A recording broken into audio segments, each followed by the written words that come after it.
I gotta finish this. I know. I'm sorry. Oh, puppy, come lie down.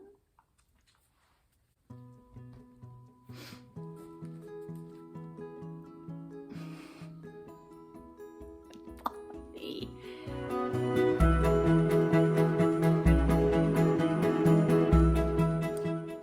Hi everyone. Welcome back to Novel Idea. My name is Dia, and today I am just going to do kind of a weekend update. I have missed being able to record my weekly review because of being down with COVID, but I'm pretty much all better. So I'm gonna go ahead and try to get caught up on all the books that I've read so far in September and let you know what I'm reading, let you know what's up next. Let me just apologize ahead of time if you hear coughing and throat clearing and all of that in the background, because James is still dealing with much more than I did. Anyway, hi. All right, let's go ahead and jump right in, get started, and get through these. I think I have about 11 books that I want to talk to you about. And so I'm going to try to be as brief as possible and just get through them, okay? All right, so the first book that I wanted to talk to you about today is Children of Time. This is a space opera by Adrian Tchaikovsky. This was published probably about 7 years ago, so most of you out there have probably already read it. I had not read it yet, and I did this as a buddy read at the very beginning of September with Sandy from Miss Reads a Lot.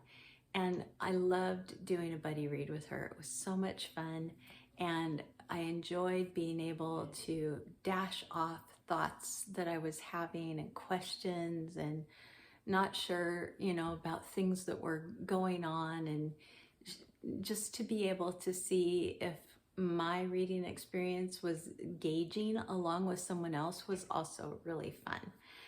So I liked this. I did not love this. It was the best of Adrian Tchaikovsky's work that I have read so far. It was the first science fiction by him that I've read, or I would say true science fiction. I think that I've read one other one that could be considered kind of a sci-fi fantasy, but this was a very true science fiction. And it is about kind of the end of the human race on Earth and what they are doing in order to try to allow humanity to continue. And an experiment that goes wrong and what happens as a result of that experiment and how that affects humanity. It is a really good beginning.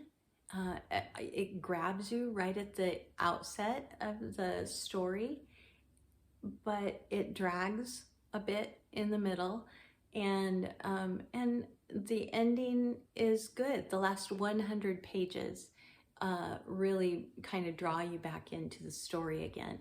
I wish that it would not have had some of the back and forth between the humans and the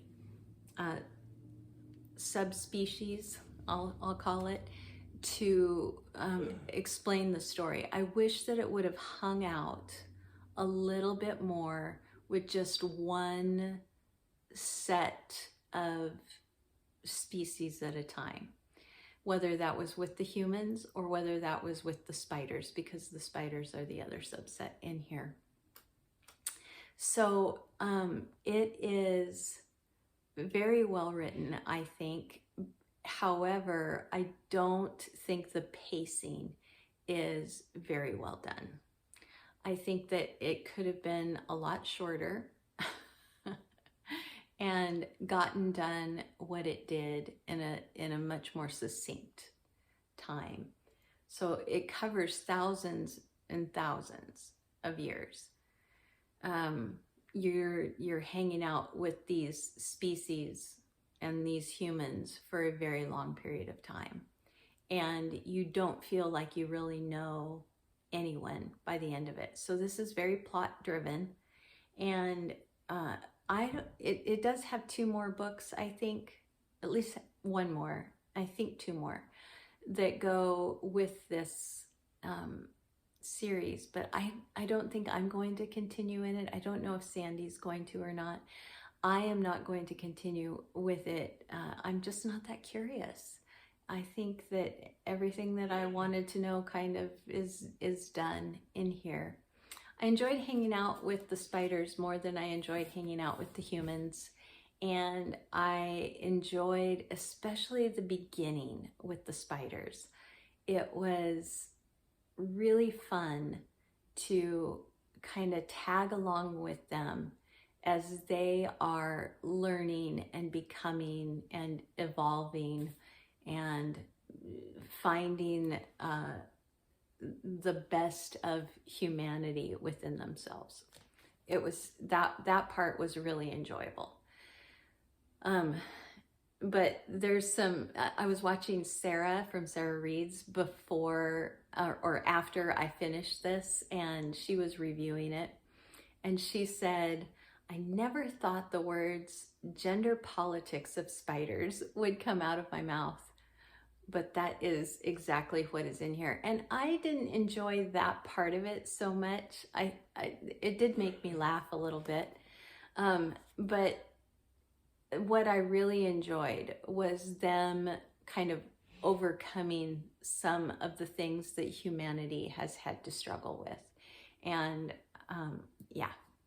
So Children of Time, I gave this an 85%. And so that is a B from me. And like I said, don't think I'm going to continue in the series with Children of Ruin, I think is next. And yeah, that's that one. Okay. Then I read Daughter of the Moon Goddess. I don't have this with me, so I'll put a picture up. Daughter of the Moon Goddess is about exactly what it says. It's about the daughter of the Moon Goddess. The Moon Goddess has been kind of banished and is no longer allowed to be part of the celestial kingdom. Was separated from her husband, and her daughter, once she was old enough, has vowed to avenge her mother and father and to also see if this banishment cannot be reversed and undone. And I like that storyline, and I think that there are a lot of things that happen in this story that I really loved. However, it is a YA novel. It is one of the angstiest YA novels I have read in a very long period of time. There's a friendship that is beautiful and wonderful until it isn't. Once there's the idea that there could be more than friendship there, there's an angst about that, and then there's confusion about the angst that they're having. And then there's anger about the confusion about the angst. And then they want to just run away from the angst. And then the angst comes back around to bite them again. And then there's a bit of a love triangle too. I just didn't enjoy that part of it. And it became a very large part of the story. And so because of that, I ended up not liking this very much. And I ended up giving this a B-, which is an 80%. And I don't think I'm gonna go on to read the next one. I know that it's only a duology, but if it's as angsty as this one was, there's just no way. So that was Daughter of the Moon Goddess. By Sue Lynn Tan. I'm sorry, I didn't tell you the author by Sulan Tan, and like I said, 80% B-. And then I read a little tiny book of poetry. And this is The Best Is Yet to Be, and edited by Susan Schutz. These poems are by fairly famous people. Let me show you the table of contents here. So it's Robert Browning and Oliver Wendell Holmes and Longfellow and just different ones. But so there's nothing unique really about it. I enjoyed it, but I have enjoyed these poems before. And so there's just nothing too special about it. So I gave this a B, 84%. Then I read 2 Shakespeare plays for Shaketember. And the first one that I read was The Tempest. And this is about 2 brothers who are basically at odds with one another. One wants the throne that the other one has and plots basically to get rid of him so that he can take over the throne, and then manages to get rid of him but does not kill him and his daughter, who is the heir to the throne. And they end up on a deserted island with a very powerful magical spirit, and they have an opportunity, the spirit has an opportunity to cause a tempest and shipwreck the usurping brother on the island with the real king brother and his daughter, and just kind of what ensues as a result of that. So this was an A- read for me. It's a 92%. I love this play and love to reread it and reacquaint myself with Shakespeare on a regular basis. The next one that I read was Twelfth Night. This is also a comedy, also a shipwreck. This happens to be a brother and sister who look extremely alike. I do not think they are twins, but they do look extremely alike, and they are very close in age. When the shipwreck, storm, washing up on shore happens, they don't believe that the other one has survived. And the girl goes on as dressed up as a boy in order to survive. And the funny antics that follow that as she falls in love with a duke, and a countess falls in love with her, and it's all while she's pretending to be a man.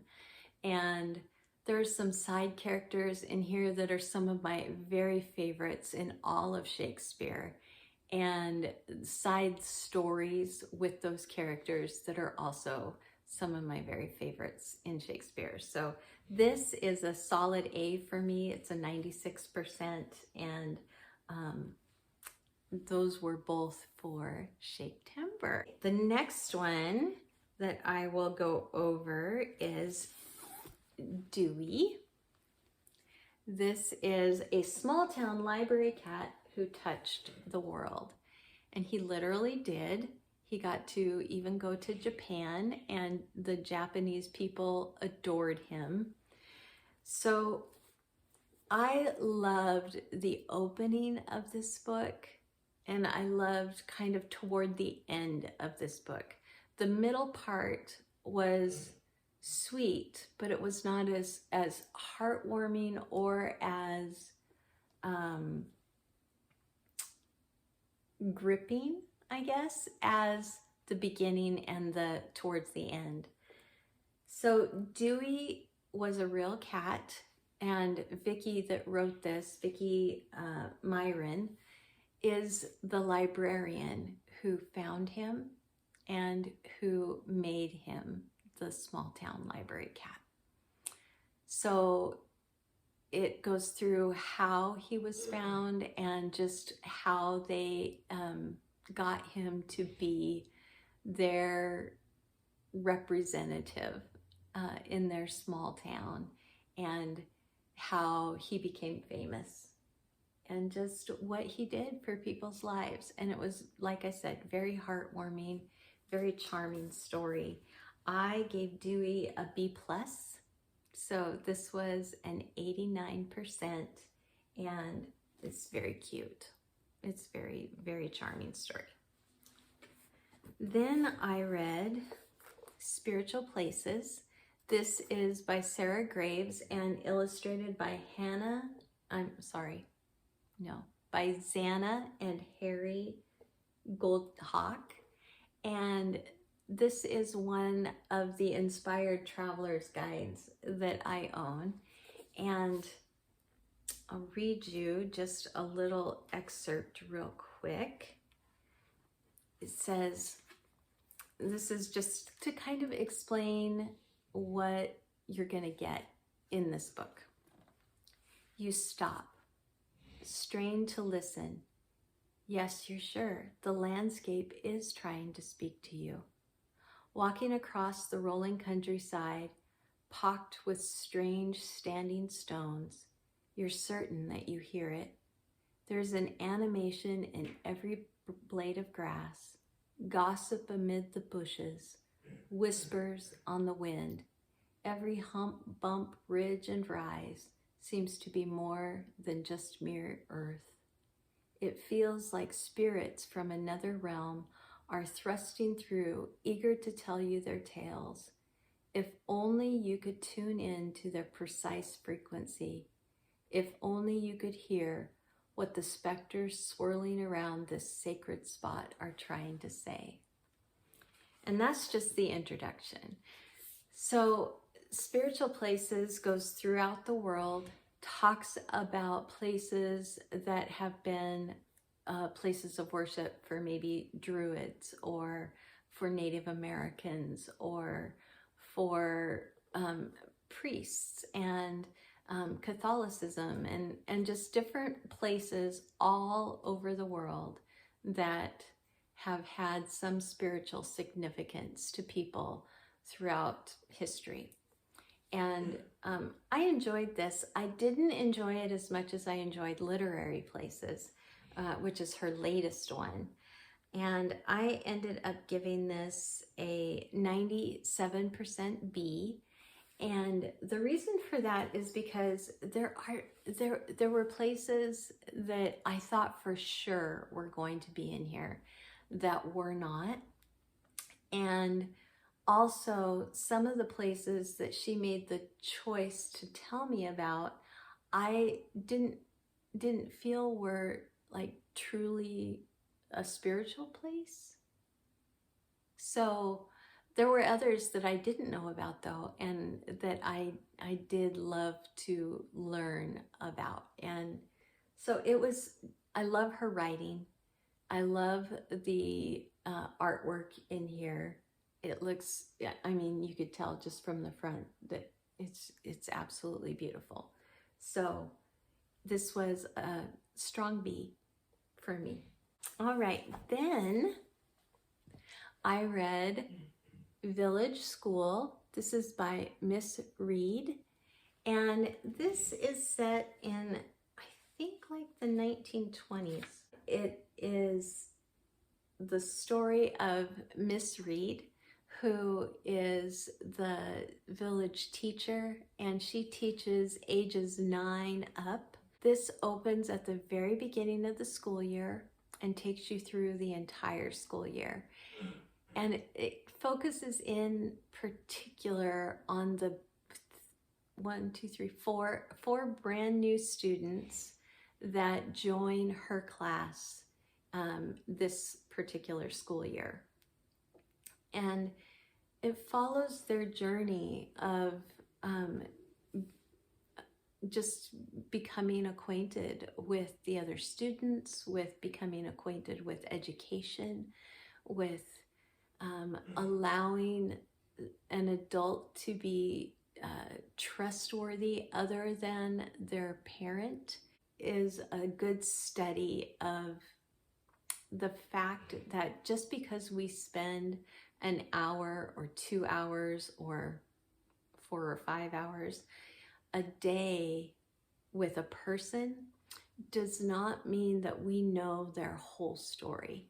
And so this just really gets to show us the home life of those 4 students that are brand new.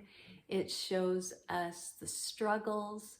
It shows us the joys and the triumphs that they experience. And I really, really enjoyed this.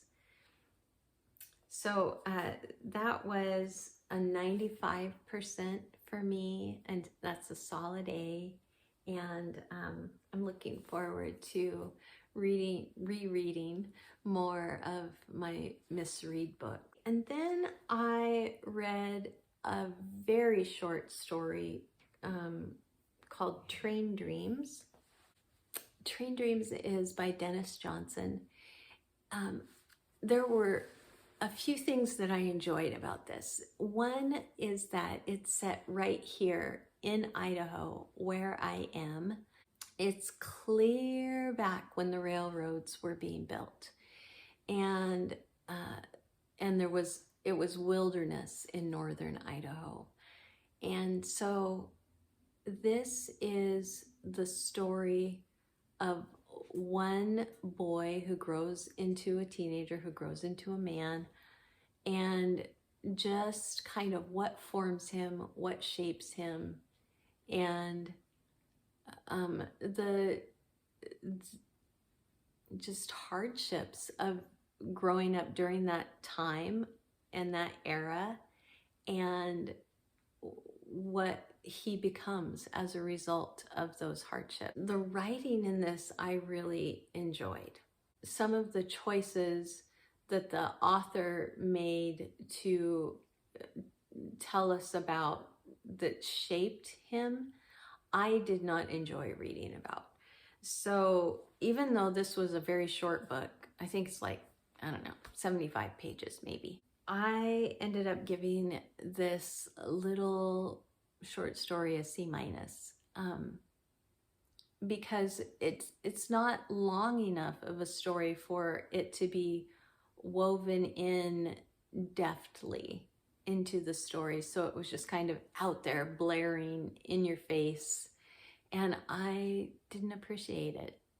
And so even though I like the writing style, even though I think it's lyrical writing, even though I think that I like the character, I can't get behind ever recommending this, just simply because of the fact that the author chose to make parts of the story focus in on things I didn't want to read about.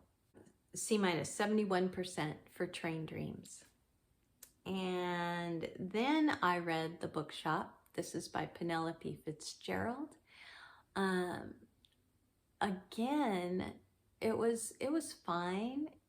I was really hoping for much more about books. The characters weren't super likable, and the ones that I did like, I didn't get enough page time with.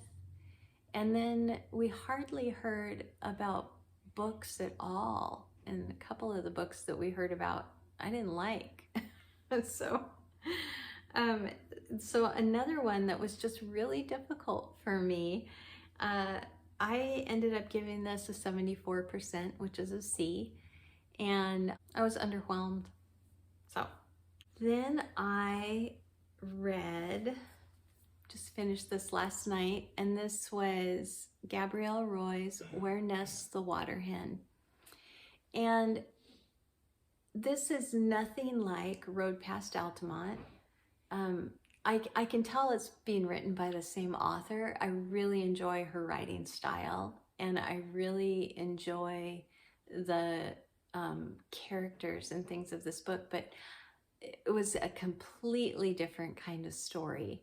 And I still love Gabrielle Roy, and I still plan to read much more by her. But this was not as lighthearted as Road Past Altamont, and not as endearing as Road Past Altamont.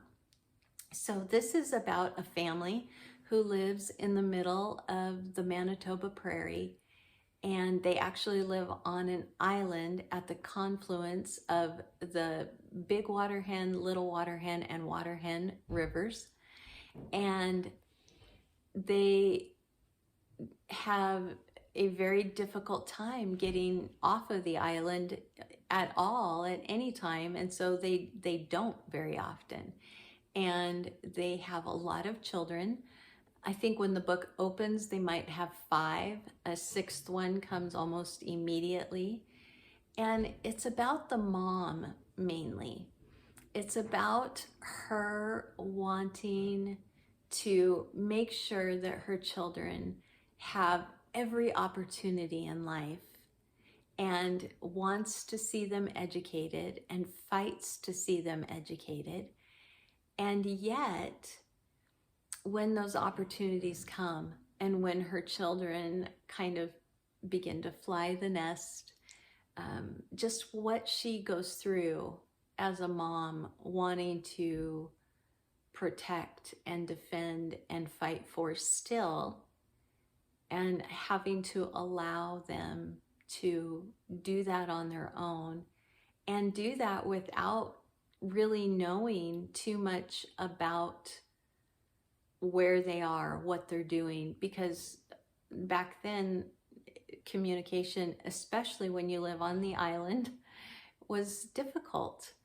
And so the end of the book is actually a priest that comes to their area, and how she kind of transfers her need to nurture from her children to this little old man, and how that little old man also nurtures in return, and nurtures both with his message of love, and nurtures in the fact that he needs her, and needs her to help him mend garments, and make sure that he is feeling needed himself, and just different things like that. It was such a lovely story. And that's what I appreciate about Gabrielle Roy, is that she just writes in a way, and I know I'm not saying her name right because she's French, but she just brings just this mundane, everyday, day-to-day life to life, and gives it vitality, and gives it like a color. And I appreciate that about her so much. I can't wait to read whatever is next, whatever I find. Okay, so that concludes everything that I have read so far in September. I am loving this Shorty September and being able to just zip through books. That's really encouraging me right now. I currently am in the middle of Tutor Secret. I'm going to put a picture up because I don't have the book in here, and I cannot remember who it's by. It's C.W. somebody. It starts with a G. And Tutor Secret is about Elizabeth I, who's not Elizabeth I yet in this story, because she's just Elizabeth, daughter of Henry.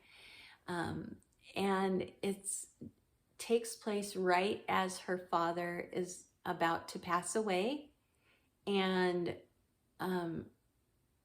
Jane Seymour is being kind of pushed to take the crown, and yet Mary and Elizabeth are actually the rightful heirs. And so this is about her kind of spy master, Elizabeth's spy master, who helps to make sure that neither Mary or Elizabeth are murdered prior to Mary being set in as queen. And so that's what that's about. And I have not finished that yet. I am very close to finishing it. I'm also reading Wildbound. And this is by, picture, Audrey, Elayne, Audrey, I don't remember.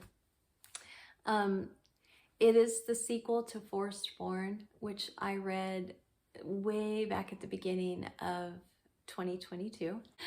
And this one picks up right where the other one left off. And I am not very far into it yet. I think I'm only just a couple of pages. So haven't gotten very far in that one yet. And then I also started The Good Earth, and this is Pearl S. Buck. It's a reread for me, but I have not read this since I was a teenager. So it was like high school when I read it. And I think I'm coming up on my 35th high school reunion next year, maybe. So it's been a while. And I just want to know if I like it as much as an adult as I did as a teen. And then I'm also going to pick up Ballet Shoes by Noel Streatfeild. And this is for the You've Got Mail-a-thon. And that's hosted by Chantel Reads All Day. And in You've Got Mail, the shoe books are mentioned. And so we're supposed to read one of the shoe books, and this is the one that I have. So this is what I'm going to pick up to read for that. And I think that's everything. And that's probably not all I'll be reading next, but those are definites. So anyway, yeah. I think everybody is feeling better. Like I said, James is not completely well yet. Poppy has miraculously, in the last week and a half, lost all symptoms that she was not getting well from, and then all of a sudden something just flipped, and she is doing so well, and which is a huge relief to us. It means no surgery. It means that she is going back to being healthy after such a long struggle, and it's just a joy to see that. And so we are going to just basically take this weekend at least to continue to just recover and get stronger before we go see family again. But we're really missing family right now. We haven't seen our son and daughter-in-law and grandson in over 2 weeks, and that's a long time when you're used to seeing them on a regular basis. So yeah, ready for all this to be over. But anyway, I hope that you guys are having a wonderful reading month so far, and that you are going to have a beautiful weekend ahead. And please let me know down in the comments if you've read anything that I have read, if you enjoyed it, if you didn't enjoy it, and what you guys are enjoying yourselves so far this month. And then like if you liked it, subscribe if you want to, and I will see you in the next video, everybody. Thanks so much. Bye.